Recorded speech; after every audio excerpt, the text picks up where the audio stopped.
They kind of stood in anticipation, knowing something was going to happen. And then all of a sudden there was an almighty flash of light, an absolutely brilliant flash of light. And the next thing that they knew, outside of the cabin, there's an object.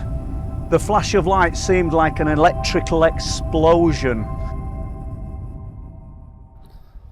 Hello everyone, and welcome to the last transmission. And today we've arrived at Thorne Bay.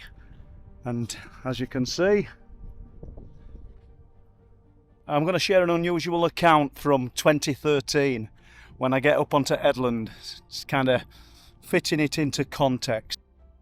So moving on, Thorne Bay. Strong currents, beware of tides, unstable cliff edges, beware of breaking waves, do not jump, do not use inflatables, do not climb up the cliffs. Pretty much covers it all. Do not have any fun. Now, a lot of the things that they're suggesting are highly dangerous, so we'll adhere to that. And let's head towards Thorne Bay and have a look and share this account from 2013. Okay, moving on. I pretty much know that the wind is going to be appalling for this short, so I kind of make apologies but make no apologies because I'm here now. That's the camera that I've told you guys in chat I would like to get access to, because obviously it looks out to sea. And let's move on. We'll go down, wind and all, get off there Bob, and we'll see if we can find a secluded area, if I don't fall down, where I can tell you about this strange account from 2013. Not letting Bob off his lead obviously, so the people that think it's a bit precarious, I suppose it is. Nothing that me and my little adventurer can't cope with. And that's what we're doing right now. We love it. Don't we, Bob? You go first. You go in front. Come on. I don't want to. Wants to go opposite side to me. And not all is possible, Bob. Look at that. We're getting out of the wind, mate. This is looking a bit better. This is better, mate. And let's have a look, see what we can see over here. So as you can see, it's quite a hostile environment, and not a place you'd want to be. Come here, dog. Come away from the edge. Not a place you'd want to be in a small boat. Not on a day like today. There's another cove just through there.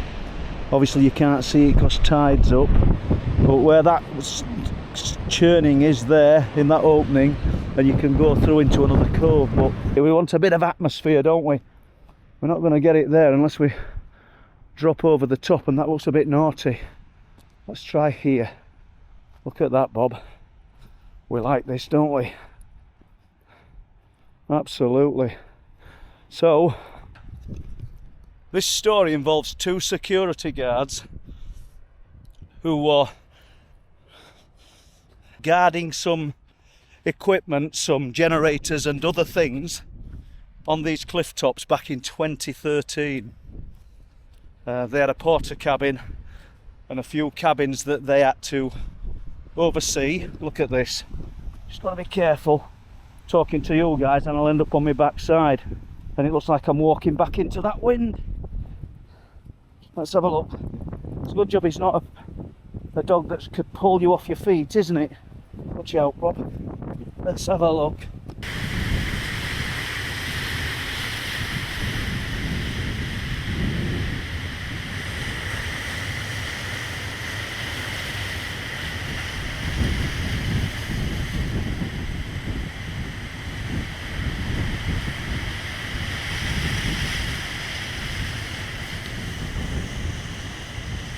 Look at this, how good is this?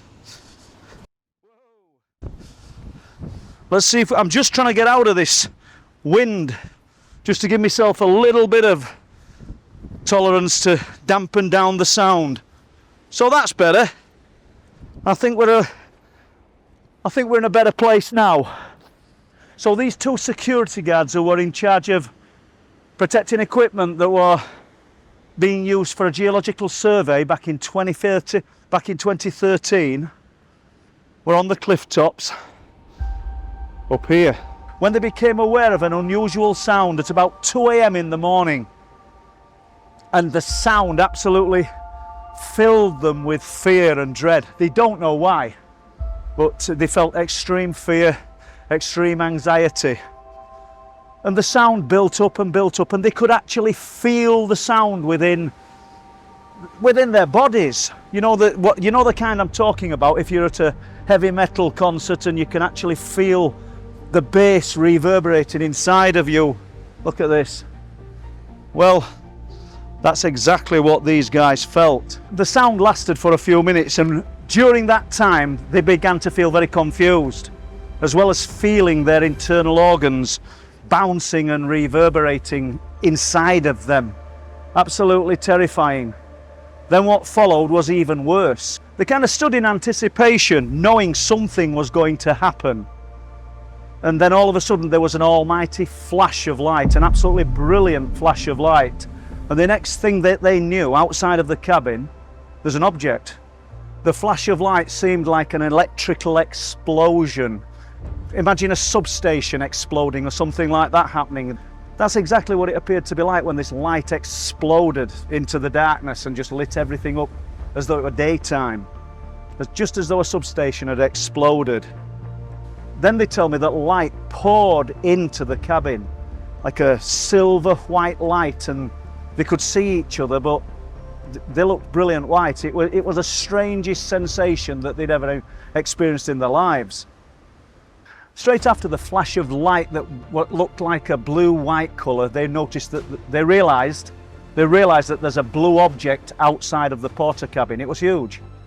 We're talking 15 to 16 foot high and wider than the porter cabin. And they're frightened, they're apprehensive, they don't know what it is. In the words of one of the men, it was like War of the Worlds. Then as fast as the light appeared, as fast as the blue object appeared, it vanished. Eventually they plucked up courage to stand outside. And when they did look outside, they were doing what we all do. They were looking for something logical, something that would explain what had just happened. They thought some cable had blown or something, anything that could have explained it, but there was nothing.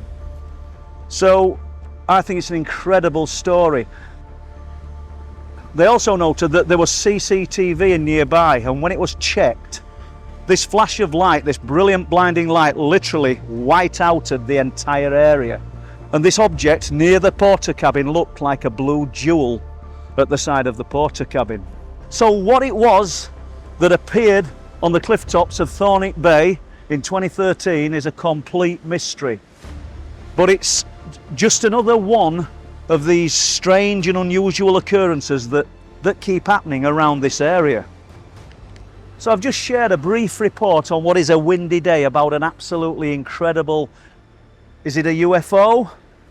Absolutely incredible burst of light followed by a blue object that appeared at the side of a porter cabin and terrified two security guards. So for the last transmission, this is Paul Sinclair saying thank you very much for listening. Press the like and subscribe, and we'll catch you next time. Bye bye guys.